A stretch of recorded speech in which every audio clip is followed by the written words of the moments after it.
I'm sorry I dropped the camera, guys, but that was insane. What is going on today, everybody? Welcome back to another upload. It is a cold Sunday morning. I think it's in the 30s now. And I think wintertime is finally upon us, which is fine. It's the middle of December. We got to get it over with sooner or later. I'm just ready for spring already. But anyway, if you missed yesterday's upload, definitely go check it out. We threw the 22s with 37s off of the 03 here onto the 05. I'll leave a link in the description. Go check it out, and you'll get the inside scoop as to why the hell we did that. And it was quite the adventure with those 37s on here, especially driving back this morning too. We are pissing people off. But anyway, today's upload, we are gonna dive into the 03. We gotta start diagnosing a little bit. I don't know if you guys can see under here. Yeah, buddy, we gotta start diagnosing. I don't think it's nothing serious at all. I think I already got a general idea of what it's gonna be. Nothing crazy, but gosh, I hate seeing these nice trucks like this. Just nothing, bare bones. They look so damn sad. It's okay, baby, don't worry, you're coming back to life. But I also I love playing with the 05 truck. I want to get into some more shenanigans, and I do believe we might go ahead and yeah, we might do something about those. Just to go ahead and force ourselves to go ahead and upgrade some tires and upgrade some wheels. There's only one way to do that, and you might as well do it having fun. But anyway, I'm gonna switch out the wheels and tires real quick. I'm gonna back the 05 in here. Matter of fact, let me show you guys. I'll give you one glimpse of the 05.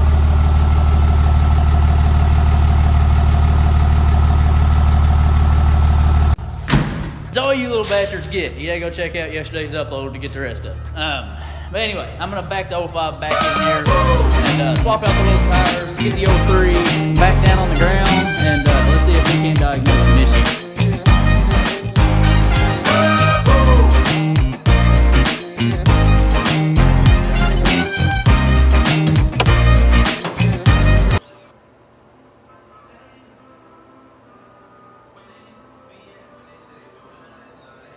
So just a quick little backstory leading up to today's events at hand. About a week ago or so, we just got to the shop before work and we was pulling the trucks in per usual. And just before I could even walk out of the shop, we looked underneath the white truck and there was about a $half size, maybe a quarter size spot. You can tell where it's been moved around a little bit, but just a small spot. Didn't think nothing of it, not a big deal. These trucks are usually parked for 3 or 4 days, so I didn't think nothing of it. Thought maybe, you know what I mean, it could have been from another time, anything. Not too worried about it. Now, a few days later, we was just moving the trucks around, pulled the truck out to let it warm up. Oh, hell no, I wasn't even letting it warm up. I was just getting it out of the way so I could get the 05 moved over here, I think. But it was only running for like 5 minutes nonetheless. Pulled it in over here, and there was a small, you're not going to be able to see it now, it's been a few days, but there was a small spot of coolant. Now, that's where I got a little bit disgruntled, I guess you could say. These small spots over here, did the old finger dippy-doo test. Could have swore it smelled like fuel. The leak over here and the leak right here that I just forgot to tell you guys about was definitely coolant, 100%. Now, since that's not drying up, that's making me think it's diesel, and this spot right here was coolant. I don't know, who knows? That's why we're doing some diagnosing. Who knows, maybe somebody's fucking with me. I don't know. No, but anyway, a coolant leak. We just briefly looked underneath the hood. We haven't even got too far in. This plug here, it does seem as if it needs to be resealed. Not a big deal. You guys can see where it seems like some of the original sealant is protruding. But you can definitely see some coolant buildup around here. So we're going to yank that one out, reseal it. Might go ahead and reseal all of them. But that's where I think the coolant's coming from. We haven't done too much diagnosing yet. Hopefully that's the source. We could find something somewhere else. Who knows? Oh, and by the way, I brought this up to Ashton, and I've just been so goddamn giddy, damn giddy, to work on this 03. And she thought I'm so damn crazy. That's what I told her. I said, the truck's leaking. Yes. And she said, what do you mean? I was like, well, yeah, I get to work on the damn truck finally. I don't know. Maybe that's just I don't know what that is in me. Maybe there's something wrong with me. But anyway, I'm excited to work on the truck nonetheless. Good or bad. At least it's not catastrophic. Anyway, fuel leak. I still think we have fuel and coolant leaking. You guys aren't going to be able to see anything. And yes, I've already started disassembling some. The cover for the throttle linkage is right there. Not a big deal. And I'll get into that here in a second. Of course, you guys are not going to be able to see. Let me get a little bit of light. Hang on. It's been a few days since the truck's been ran, so it's a little bit dried up, but so I don't know if you guys are gonna be able to tell right now. I'll get the throttle linkage out of the way in a minute. But right around here on the CP3 to the left of this banjo fitting, there was quite a bit of diesel buildup. Now I think it could be that just the banjo fitting itself, or it could be bum CP3, who knows. But also, back here, I don't know if you guys are gonna be able to see here either, right around here, gosh damn it, quit. Right above the fuel filter, just gonna focus on my sausage finger. I'll move it in a minute. I don't know why it does that. All right, just remember where I'm at. Right at the tip of my finger. All right, now I'm out of the way. It does seem as if there is some diesel residual there. Cannot tell where it's coming from. Like I say, the injector lines on these third gens, early model third gens, they like to go, they like to get some small pinhole leaks. Same goes for the intake plenum. That gasket likes to go. So who knows? It could be anything. I'm just trying to look and brainstorm right now. But anyway, moving straight on, we've already disconnected some stuff. There was, yes, a cover over the linkage. It is right there. And now you guys are probably thinking, why the hell have you got the throttle linkage up here? This is a third gen Dodge. Well, the early model third gens, I believe 03 to 04, they do come with manuals and autos. They do come with this throttle linkage setup. This is a manual 6-speed truck, NV5600. So it's mounted up here on the upper side of the engine, right in front of the intake elbow, right above the CP3. I think on the autos, it is located below the battery, I think. You guys can correct me if I'm wrong in the comment section. Just don't wear me out none. But I believe that is a 98.5 or maybe 98 204 option, that throttle linkage. Just a little bit different placement between manual and auto. Now, anyway, we've already started disconnecting some. Before you get into anything, always disconnect your negative battery terminals, guys. Disconnect them sumbitches. If you're ever doing anything, that's just my rule of thumb. Anything at all, just disconnect them damn batteries. If you're changing shocks or something like that, don't be a smart ass. No, you don't have to disconnect your battery terminals. But anyway, so after you disconnect your batteries, you're going to want to disconnect your throttle linkage cable itself. Now, it's super easy to do. I just got it loosely set here. I've already disconnected it. This top section here, right at the top of the throttle linkage, you're going to want to take either two little pry bars or two flathead screwdrivers, whatever the case may be.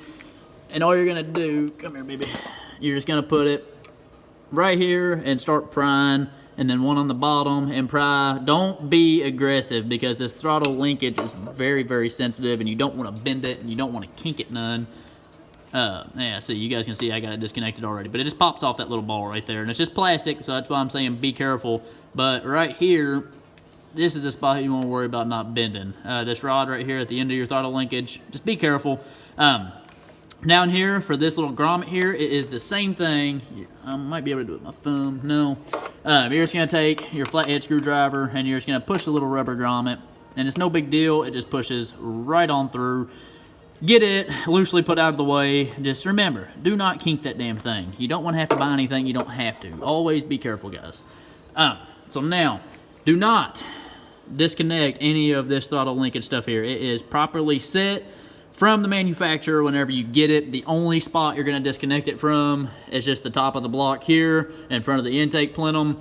And I do not believe there's any other connecting points down below, but you do have an electrical connection right below. So as soon as you get the whole linkage loose, or the whole assembly loose and pulled to the side, you can get to your electrical connection, go ahead and disconnect it, and then you can pull it on out of the way. So let's do that real quick. All right, guys, so we've got the whole throttle assembly pulled out, or throttle linkage assembly pulled out. It was just 3 13mm bolts that run right in front of the intake plenum. Super easy to remove, guys. Like I say, it's the only thing. Oh yeah, and it comes with all your data manufacturer stuff and stuff like that. October 21st, 02. That's pretty cool to know that it's a true NV5600 truck, 03 truck. Just cool to see. But anyway, do not disconnect your linkage from here. That's not a connecting point, but do not disconnect any of this because it is manufactured to spec. You don't want to get anything out of whack. It's sent to you to spec. Don't disconnect anything. Don't fucking do it, guys. I know you're tempted to, but don't do it. Don't disconnect it. Super easy. The electrical connection, like I say, guys, boom, boom, right there. It's just one little clip facing towards the front of the truck. They're just gonna want to disconnect it. But we've got it out of the way now. Super easy. Let's see if we can't figure some shit out. It didn't take a whole lot of time to locate some small minor issues. Everything is minor. Obviously nothing catastrophic, but stuff that needs to be addressed nonetheless. But we have got all damn winter to address everything on this truck to get it ready for next season. So we're good. I'm happy. I'm excited. The 05, it doesn't have nothing major going on right now, so we're diving into the 03, and I know you guys are excited about it. But anyway, just starting right up front here where I was, my original assumptions were the CP3. Okay, as you can tell, I've been cleaning on it and wiping on it some, trying to locate some leaks. It's had at least some slow leaks over time. All of this buildup, you guys know, whenever you get a high pressure leak and this diesel gets everywhere, it is grimy as can be, and it's just a complete fucking mess. So, I can't tell if it's coming from the banjo fitting, the inspection bolt itself, who knows exactly. It's hard to tell as dirty as everything is, but I do believe it's the original CP3, so it's definitely something on the docket that needs to be replaced. So it's on the list. I got a list over here. I've been writing everything down that I find, because I like to forget things. Things like to evade my memory. Now back here, I showed you guys, you're not going to be able to see, but right there, I don't know if it's spitting from the intake plenum gasket or what, but there is a minor leak back here that also needs to be addressed. And we're not going to tear into anything until we get some parts in. We're just diagnosing today. So, injector lines, that's on the list. Intake plenum gasket, that is on the list. We're going to go ahead and stock up on these intake elbow gaskets because those are a pain whenever you don't have them laying around. Anyway, also, the coolant. Okay, let me jump over to coolant. Like I said, we're finding all kinds of stuff, guys. That, like I said, nothing crazy, nothing big, just stuff that needs to be addressed on down the line. I do not think, alright, I think we got more than one coolant leak, I should say.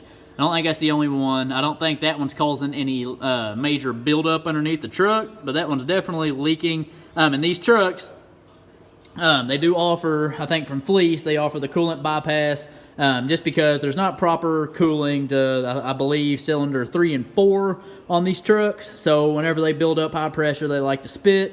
That's the purpose of the Fleece coolant bypass. It plugs in from the freeze plug on the back, and it bypasses the coolant so that all of the cylinders are getting proper cooling. That's probably another thing on the list that we need to address. Anyway, I'll quit rambling. I don't think it's that plug exactly.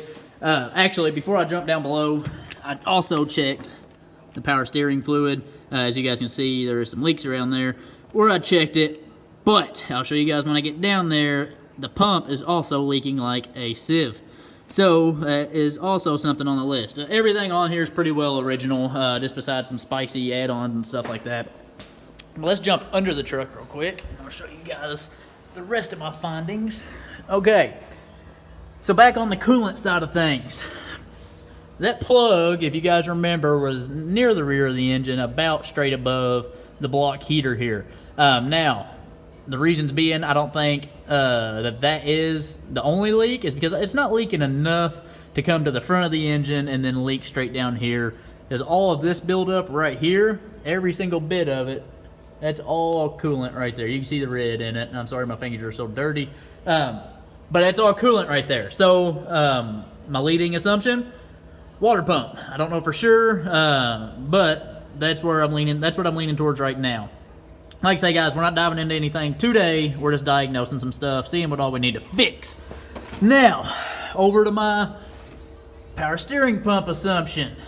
Yeah, you can see that. That is leaking like a sieve, for damn sure. Right from this fitting down here, tons and tons of buildup. So I think that's going to be one of our main sources. So boom, we got power steering pump. We have got CP3. We have got water pump. We've got a resealed plug up top of there. And I've also got a whole big list of goodies just on the easy fuel side of things that we're going to go ahead and be replaced. I apologize, guys. We are getting phone calls. Ashton's at home. She's ready to go eat. And I am too. I'm fucking starving.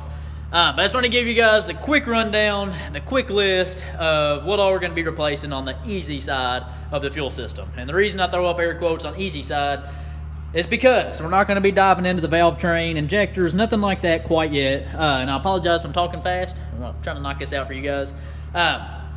Easy stuff. That's all we're doing right now. And also, just forget about the power steering pump right now, and forget about the coolant leak right now. Just forget about it. It's okay. I want to keep you guys on one fine track so that you don't get lost in the entanglement. Anyway, starting up top here, injector lines and fuel rail getting replaced no matter what.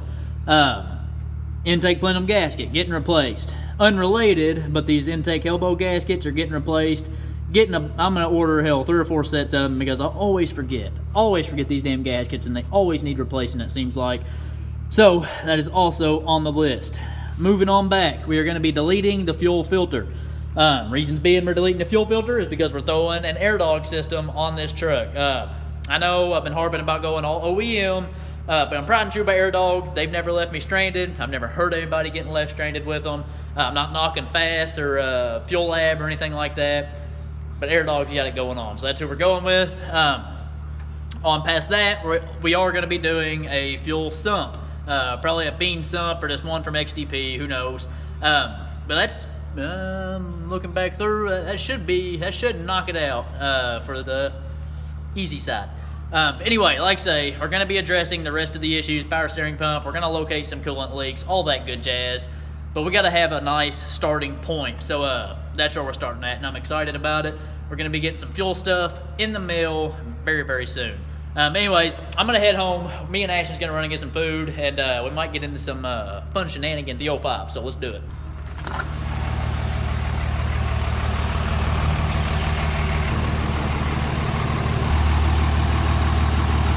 All right, guys, we have got Ashton behind us. You guys can see her toting behind in the Jeep. That's just in case something happens, but we're going to try to get some good Bernies in for you guys anyway. We're heading out to Mexico to hopefully make that happen. She'll just have to tow us home if something does happen. But anyway, I'm gonna try to get some good first-person footage in here, and then get her to get some good outside footage, and we'll see what happens. So let's do it. All right, guys, we're gonna get a flyby real quick. Let's see what we can get going.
Pull back up to the house, guys. Huge shout out to our camera woman at allhell_JK.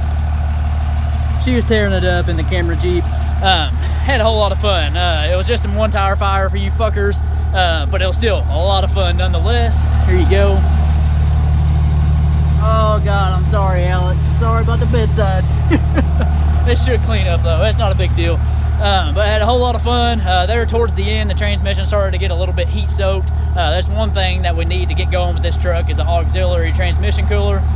Leave some comments in the comment section if you got any good ideas for some transmission coolers. It's a 48 RE. Let me know, guys. And I hope you guys enjoyed this video. We're diving into the 03, finally getting some stuff going on it. It needs a whole lot of stuff. And the 05, she's holding together strong. So just real quick, I'm gonna tuck it back away in the garage and we'll end this video off. So that's it, guys. The 05 is tucked away in its back cave once more. held together nice and strong. No leaks. I don't think we blew any intercooler boots, nothing like that. I think we are in good shape. So get excited, guys. Whole lot of content coming for the 05, whole lot of fun content, and we're finally got the 03 under the knife. I know you guys have been excited about the 03 and what we got up our sleeves for it. Tons of shit, I should say. Let's run inside and give a big thanks to our camera woman. Oh, camera woman. Thanks for recording. Did you think we was going to lay it down like that? No. It was fun though, wasn't it? Yes. We had to hurry up and boogie on out of there because there's not too many like-minded folk in our little town here. So they see somebody like us, no license plate on the truck, laying it down like that. There's usually a sheriff or two on the way, or even a state boy around here. But what do you think, Bud? Bud missed out on the fun. He said he could lay it down better though. Ain't that right, Bud? What's your Instagram? I told him, but you might as well tell him too. Go check her out and make sure and like, comment, and subscribe. Hit the notification bell so that you're uploaded or so that you're notified every time that we upload. There, I got it out. Anyways, guys, smash the thumbs up button. Got anything to say?